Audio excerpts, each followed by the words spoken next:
Disciplina, né? Daniel capítulo 1, versículo 1 e 2 diz assim: no terceiro ano do reinado de Jeoaquim, rei de Judá, veio Nabucodonosor, rei de Babilônia, a Jerusalém e a sitiou. O Senhor entregou nas suas mãos a Jeoaquim, rei de Judá, e uma parte dos utensílios da casa de Deus. E Nabucodonosor levou para a terra de Sinear, para a casa do seu Deus, e pôs os utensílios na casa do tesouro de seu Deus. Até aí. Pai, que o Senhor esteja ministrando aos nossos corações, pela Tua palavra, nesta noite, e que nós possamos ser edificados pelo Teu Espírito Santo, em nome de Jesus. Queridos, nós vemos aqui uma ação da disciplina de Deus. Então nós vamos pensar nessa noite, quando Deus disciplina. Nós sabemos que a disciplina faz parte da educação e da formação do ser humano.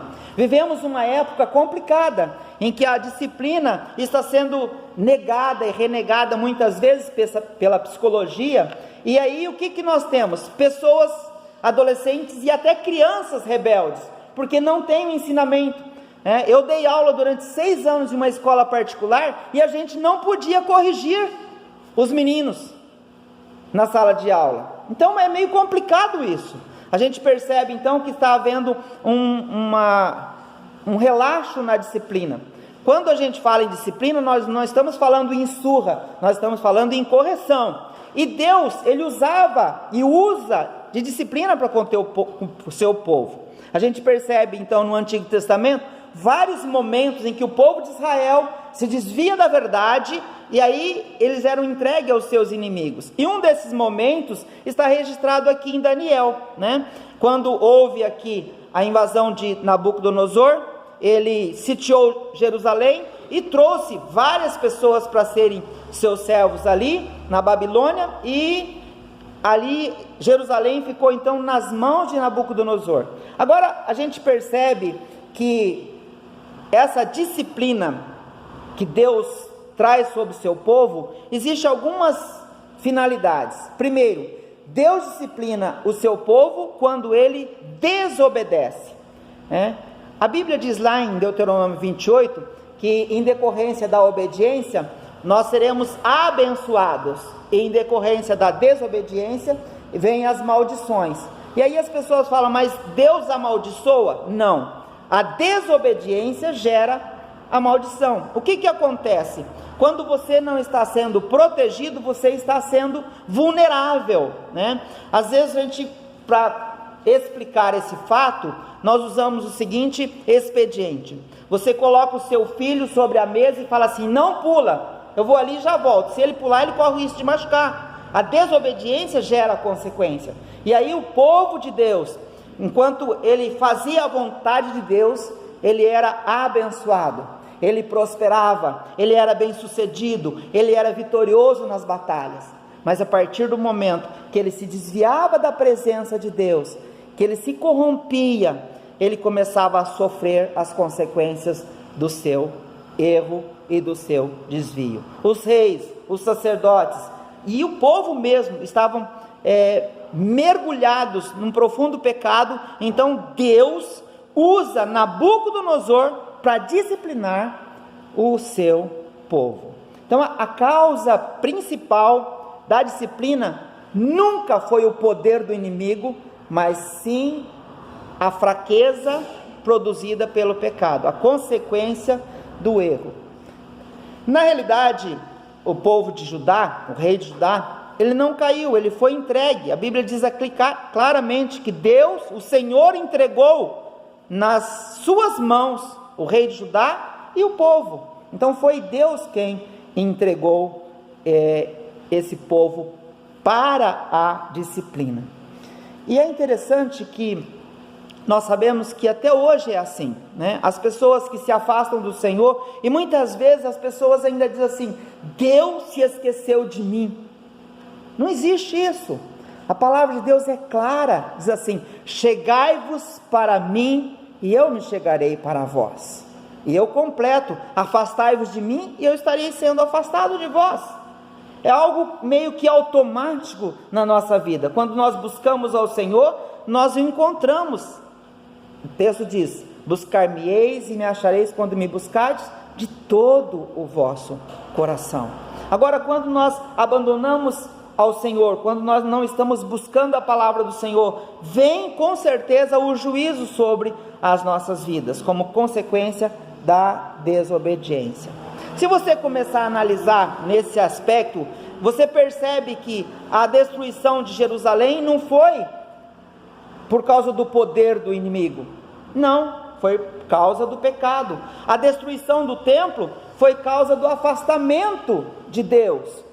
O pecado trouxe a morte de muitas famílias. O pecado é que gerou aquele cativeiro, e vários cativeiros. O povo de Israel passou por vários cativeiros. A gente percebe isso quando nós estudamos o Antigo Testamento e a história do povo de Israel. Só os loucos zombam do pecado, e a gente sabe, eu não vou citar aqui exemplos de pessoas que zombaram de Deus e acabaram sofrendo as consequências, né? Um dos exemplos bem tradicionais é do próprio Titanic. O cara organizou aquele navio maravilhoso, com uma estabilidade tremenda, e depois ele diz assim: nem Deus afunda, e não precisa continuar a história. E como consequência disso, não significa que Deus afundou, Deus simplesmente tira a proteção, né? Não significa que Deus empurrou a pessoa para o buraco, não. Ele fala: você não quer a minha proteção? Então vai sem. E a Bíblia diz claramente que o diabo é como um leão bramando, tentando nos tragar, e se Deus não nos protege, nós estamos entregues na mão do inimigo. E a palavra de Deus diz assim: horrível coisa é cair nas mãos do Deus vivo.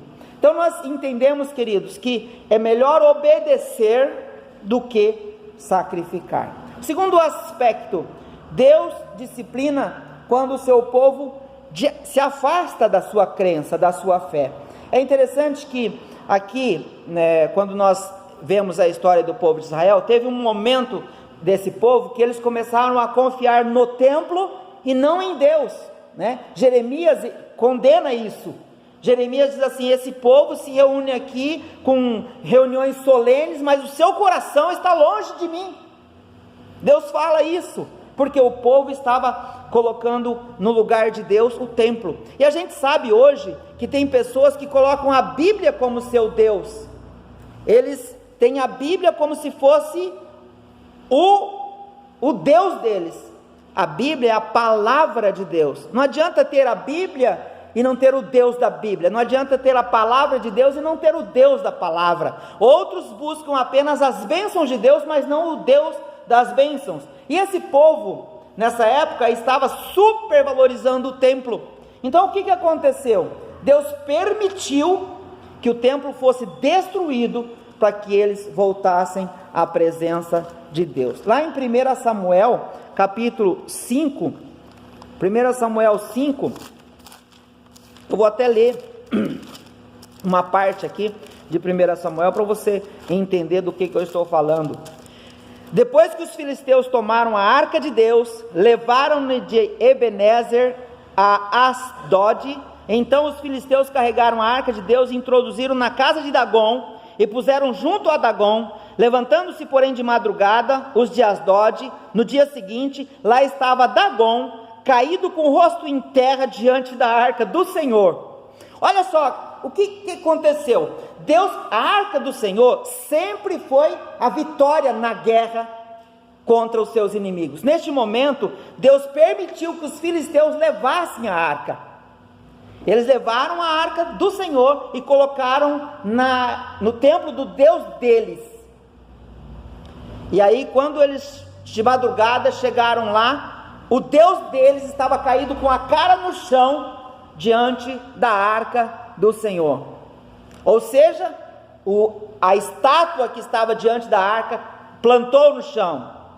A Bíblia diz que os reis se prostrarão diante de Deus, e não apenas os reis, os deuses também. Aqui é um exemplo bem claro. Levantaram-se então no dia seguinte, Dagom estava caindo com o rosto em terra. A cabeça de Dagom e ambas as mãos estavam cortadas sobre o limiar, somente o tronco ficara a Dagom. pelo que nem o sacerdote Dagom, e nenhum dos todos os que entram na casa de Dagom, pisam o limiar de Dagom em Asdod, até o dia de hoje. O que aconteceu? Eles levaram a arca de Deus, tomaram ali de Hofni e Finéias, né, que estavam cuidando da arca, e levaram para lá. E aí aconteceu que, mesmo com a presença da arca da aliança, que era a presença de Deus, Deus permitiu que os filisteus destruíssem o povo de Israel. Então nós percebemos, por que Deus permitiu isso? Porque o seu coração estava diante do templo e não diante de Deus. Nós entendemos então que aqui Jeremias, ele começa a condenar a religiosidade, e hoje muitas vezes nós vemos isso, queridos. O Brasil é tido um país religioso. Agora eu faço uma pergunta para vocês: o que isso mudou na justiça brasileira? Com tanta gente evangélica, o que tem mudado? Nada. Sabe por quê? Porque cada um está interessado no seu bem próprio. As pessoas hoje, quando eu falo as pessoas, estou falando nós, eu e você.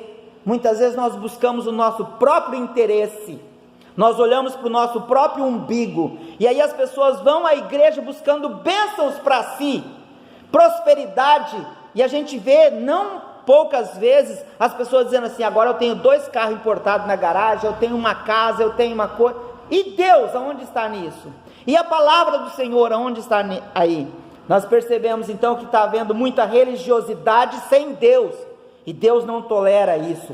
Deus não tolera o pecado, mesmo que seja dentro do templo. Então Deus permitiu que Jerusalém fosse sitiada, que o templo fosse destruído, para que esse povo tirasse o seu coração do templo e colocasse o seu coração novamente em Deus. Por isso Deus disciplina, porque o povo se afasta da sua fé no seu centro primeiro, que é o Deus da palavra. Quando os tesouros espirituais são perdidos, a perda dos tesouros materiais vem como consequência. Ou seja, eles se afastaram daquilo que era primordial. O que eu entendo com isso, queridos? O que é a prioridade para nós hoje? O que é importante para você hoje? Porque muitas vezes a gente vê pessoas que supervalorizam o seu trabalho. Eu sei que tem pessoas que estão em casa trabalhando hoje, eu sei que tem pessoas que estão em casa vendo televisão, e nós estamos aqui, Tem gente que coloca em primeiro lugar o trabalho, em primeiro lugar a família, em primeiro lugar a casa, não a família, a casa. E a Bíblia diz que nós temos que colocar em primeiro lugar a Deus. Nem a família é em primeiro lugar, é Deus, porque antes da família veio Deus. Depois Deus constituiu a família. Em primeiro lugar Deus, segundo lugar a família, em terceiro lugar a igreja. Agora nós não podemos abandonar a comunhão na igreja por trabalho muitas vezes, e não é trabalho, porque eu sei de pessoas que são obrigadas a trabalhar. Meu pai, por exemplo, ele trabalhava 2 domingos por mês, era obrigado a trabalhar naquele domingo, e não tinha como. Era questão de plantão. Agora tem gente que trabalha por conta própria, e no domingo, em vez de vir para a igreja, em vez de buscar o Senhor, fica trabalhando, fica fazendo as coisas do seu próprio interesse. E eu quero dizer uma coisa para mim e para você nessa noite: a gente só dá valor naquilo que importa para a nossa vida. Aquilo que não tem importância alguma, nós não valorizamos. E tem muita gente hoje, infelizmente, que não valoriza esse tempo de comunhão com Deus, de estudo da palavra de Deus. E aí, quando Deus permite que aconteça alguma coisa, ainda coloca a culpa em Deus. Quando nós confiamos nas coisas, eu vou repetir isso, quando nós confiamos nas coisas e não em Deus, Deus pode tirar as nossas coisas para que a gente comece a confiar em Deus. Vou repetir: quando nós confiamos nas coisas e não confiamos em Deus, Deus tira-nos as coisas para que a gente se volte para Deus. Foi o que aconteceu. Eles estavam confiando no templo, Deus permitiu que o templo fosse destruído para que eles se voltassem para Deus. Então nós precisamos pensar bem nisso. Deus pode nos corrigir, tirando algumas coisas que estão sendo colocadas em primeiro lugar na nossa vida. O mesmo Deus que usa a vara para corrigir, Ele pode quebrar essa vara e nos perdoar. É interessante que Deus chama Nabucodonosor de seu servo, porque Nabucodonosor, ele foi usado como uma vara nas mãos de Deus para castigar o povo de Israel. Foi sim. E tem um outro lugar em que a Bíblia chama Ciro de servo de Deus, lá em Isaías 45, quer ver? Isaías 45, diz assim, ó: assim diz o Senhor ao seu ungido, a Ciro, a quem tomo pela mão direita para abater as nações diante de sua face, e descingir os lombos dos reis, para abrir diante dele as portas, e as portas não se fecharão. Irei adiante de ti, endireitarei os caminhos tortos, quebrarei as portas de bronze, despedaçarei os ferrolhos. Deus chama Ciro como seu servo, porque ele pode usar quem ele quiser para corrigir o seu povo. Então nós precisamos prestar atenção. E Deus usou aqui Nabucodonosor para corrigir o povo de Israel. E é interessante que a Bíblia fala que todos os reis da terra deverão se dobrar diante do trono do nosso Deus. Por quê? Porque é o Senhor de toda a terra. Ele quem depõe reis e Ele quem coloca reis. Ele é quem exalta e Ele é quem abate. Então nós confiamos realmente que Deus é todo soberano e Ele é todo onipotente. E Ele pode fazer o que bem lhe couber. É interessante o que aconteceu aqui, né, com o povo de Israel, e depois a gente percebe que o próprio Daniel e mais alguns amigos ficaram ali na Babilônia e acabaram sofrendo as consequências desse exílio. Então Deus, Ele disciplina primeiro para mostrar que as pessoas estão colocando outras coisas em seu lugar, e às vezes até o templo mesmo no lugar de Deus, e disciplina também, em último lugar, para mostrar quem está no controle da situação. Nenhum inimigo nosso pode ser mais perigoso para nós do que aqueles amigos que tomam na nossa vida o lugar de Deus. Nenhum inimigo pode ser mais perigoso do que aquele amigo que te toma o lugar de Deus. Então, tem algumas pessoas que na realidade são usadas para nos afastar de Deus. Esse é o pior inimigo, mesmo que seja teu amigo. Preste atenção nisso. Aquilo e tudo aquilo que toma o lugar de Deus na minha vida é a pior coisa que está acontecendo. Por isso Deus disciplina para mostrar que Ele é soberano, que Ele está acima e além da história. Por isso o povo de Israel se viu aqui cativo de Nabucodonosor, cativo na Babilônia. Esse foi um dos exílios que eles tiveram, né? É Deus quem levanta reis, é Deus quem depõe reis, é Deus quem levanta reinos e abate reinos. O Senhor de toda a terra levanta uns e abate outros. Então a gente sabe, queridos, que Deus é amor, mas é também juízo, é também justiça. E a gente vê muito hoje as pessoas falando sobre o amor de Deus, né? Outro dia alguém falou assim: Deus não vai mandar ninguém para o inferno porque Ele é amor. Eu falei: exatamente por isso algumas pessoas não vão para o céu. Como assim? Eu falei: não tem comunhão com Deus, e você não pode ver a eternidade com alguém que você não conhece. Por amor à pessoa que não conhece a Deus, Ele não vai levá-lo. Deixa ele seguir o seu próprio caminho. E é o que diz Romanos capítulo 1, versículo 25, 26 e 27, diz assim: Deus os entregou às suas paixões. Deus fala assim: é isso que você quer, é isso que você vai ter. Simplesmente. Deus não vai contra a vontade de algumas pessoas que se voltam contra Deus.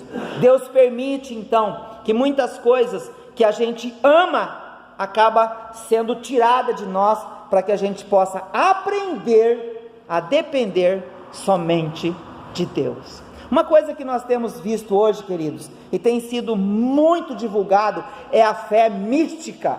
As pessoas querem ver sinais. Outro dia passou uma pessoa aqui na frente e perguntou se tinha revelação todo domingo. É claro que tem a revelação da palavra de Deus, mas a revelação que a pessoa queria era outra. Então, eu creio, porque eu tenho visto muitas vezes as pessoas saírem dizendo assim: olha, Deus falou comigo nessa noite, Deus falou ao meu coração. Agora, muitas vezes as pessoas querem satisfazer o seu próprio egoísmo. A pessoa não quer vir aqui para cultuar a Deus, quer vir aqui para se sentir bem. Olha, eu me senti bem na tua igreja. Maravilha. Uma vez uma mulher me procurou, falou assim: pastor, agora que você voltou para cá, eu vou para a igreja. Eu falei: não adianta, você tem que ir na igreja por causa de Jesus e não por causa de mim. E ela não voltou mesmo, porque ela estava pensando em voltar só por causa de mim. Queridos, hoje nós percebemos pessoas que têm confiado em homens, e a gente percebe isso claramente. E às vezes as pessoas se dão esse prazer. A pessoa diz assim: a tua bênção está comigo. Outro dia eu ouvi uma pessoa dizendo assim: se você não quiser jejuar, não precisa, eu faço jejum no seu lugar. Como assim? Você não precisa ter fé, eu uso a minha fé para curar você. Jesus não disse isso. A Bíblia diz que Jesus não conseguiu fazer muitos milagres na cidade dele, porque os seus irmãos duvidaram dele.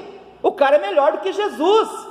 Ele disse: se você não tem fé, ele faz Deus agir na sua vida. Não existe isso. Isso é misticismo. Jesus, todos os que ele curava, ele diz assim: se você crê, será feito conforme você crê. Será feito conforme a tua fé. A pessoa: eu quero ver, Senhor. Você acha que eu posso fazer isso? Eu creio, Senhor. Então seja feito conforme a tua fé. Mas hoje as coisas têm partido para um outro lado.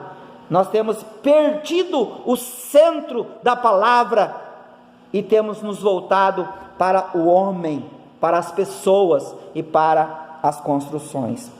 Então Deus destrói a base do misticismo. Deus destrói aquilo que está sendo usado para que o seu nome seja esquecido. E ali os sacerdotes tinham profanado a casa de Deus, trazendo imagens de outros deuses. E o que Deus permitiu? Deus permitiu que Nabucodonosor pegasse os utensílios da casa de Deus. Olha o que diz o versículo 2: e o Senhor entregou nas mãos a Jeoaquim, rei de Judá, e uma parte dos utensílios da casa de Deus, e ele os levou para a terra de Sinear, para a casa do seu Deus, e pôs os utensílios da casa do tesouro do seu Deus. Olha só, Nabucodonosor foi mais zeloso do que o próprio povo de Deus, porque ele pegou os utensílios da casa do Deus de Israel e levou para a casa do seu Deus e não para a sua própria casa. Deus está mostrando para o povo de Israel: ó, Nabucodonosor teve mais cuidado do que vocês, porque quando ele pegou os objetos aqui, ele não levou para a casa dele, ele levou para o templo do Deus dele. Infelizmente, queridos, muitas vezes a gente vê pessoas mais zelosas do que a gente com as coisas de Deus. Outro dia, conversando com um menino, ele falou assim: eu não faço isso, não faço aquilo, eu leio a Bíblia todo dia. Eu falei: você pode batizar na minha igreja. Porque muitas vezes a gente conversa com pessoas que fazem muitas coisas que muitos crentes não fazem. Então nós precisamos entender que quando a religiosidade começa a superar a fé em Deus, Deus pode destruir a sua religião para que você se volte para Ele. Então nós percebemos aqui que Deus faz isso com esse povo, com o seu povo, com o povo de Israel. E aí, não importa, quando o povo de Israel tinha que fazer aliança com Deus, eles fez aliança com outros povos, né? E aí acabou sendo também prejudicado. O que Deus mostra no versículo 2 aqui, quando Daniel escreve, é que Nabucodonosor foi mais zeloso do que o próprio povo de Deus quanto às coisas espirituais. O que nós podemos aprender com esses dois versículos da palavra? Primeiro, o cálice da ira de Deus um dia transborda. A paciência de Deus tem limite. Quem não ouve a sua voz suave pode ver o juízo de Deus. O pecado não compensa.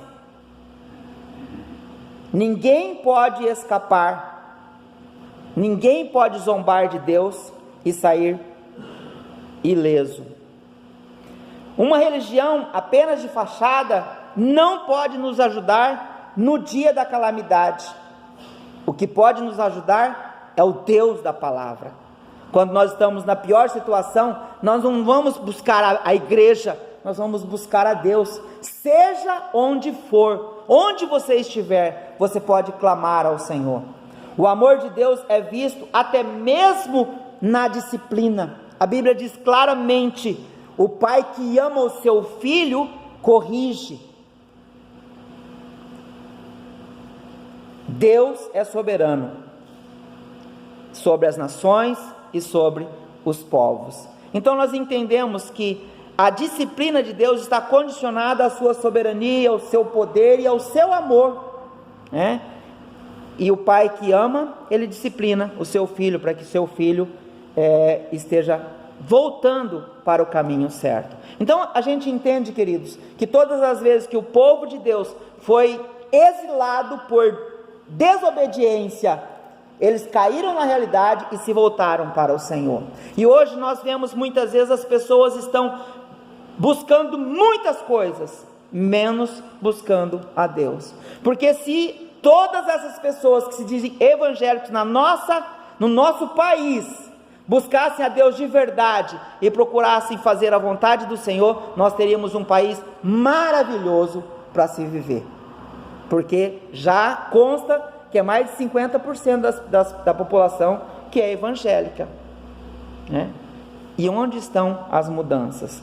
Por isso, muitas vezes, nós passamos pela disciplina do Senhor por conta da nossa própria desobediência. Que nós possamos nos voltar para a palavra de Deus e nos voltar para o Senhor da palavra, em nome de Jesus. E entender que sempre que nós passamos por uma situação complexa, é para que a gente esteja se lembrando do Senhor, se voltando para o Senhor, buscando ao Senhor, e em nenhum momento Ele vai nos desamparar.